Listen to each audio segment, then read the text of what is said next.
This week's Parashat Shavua has a special haftarah from the book of Amos. Amos was an 8th century prophet who taught that Israel was in big trouble. One of the things that we read in this week's haftarah is the response of the leadership and the people in Israel to the prophets that God had sent. And what the haftarah tells us is how God is sad at Israel's response to all the good things that he had done for them. He says, "Va'anochi ha'eleti etchem me'eretz Mitzrayim." I had taken you up from Egypt. I had provided you in the desert, and I gave of your sons to be prophets. And what did you do? Va'al ha'nevi'im tzivitem le'mor lo tinabu. But to the prophets you commanded, saying, do not prophesy. This is a damning condemnation of Israel's leadership. God sends prophets, and the purpose of the prophets is to warn, to challenge, to speak of dangers.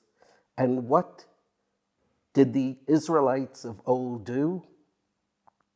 They commanded them, lo tinavu, do not speak. We don't want to hear your speeches of doom. We don't want to listen to your oracles of woe. And this is the great sin that Amos condemns the leadership of Israel with.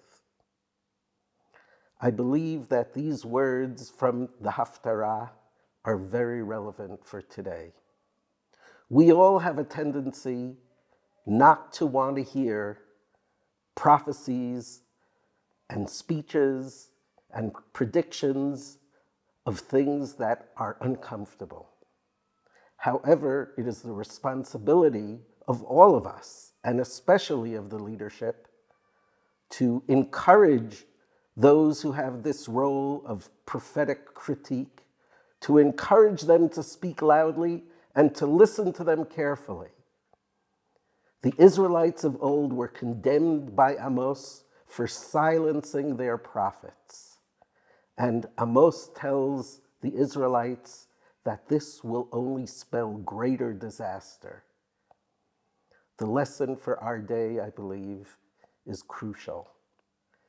It is our job and the job of our leadership not to silence the prophets of today, not to quiet down anyone who says that there are dangers, anyone who challenges our conceptions, but to welcome them, to welcome challenging voices and to listen to them humbly.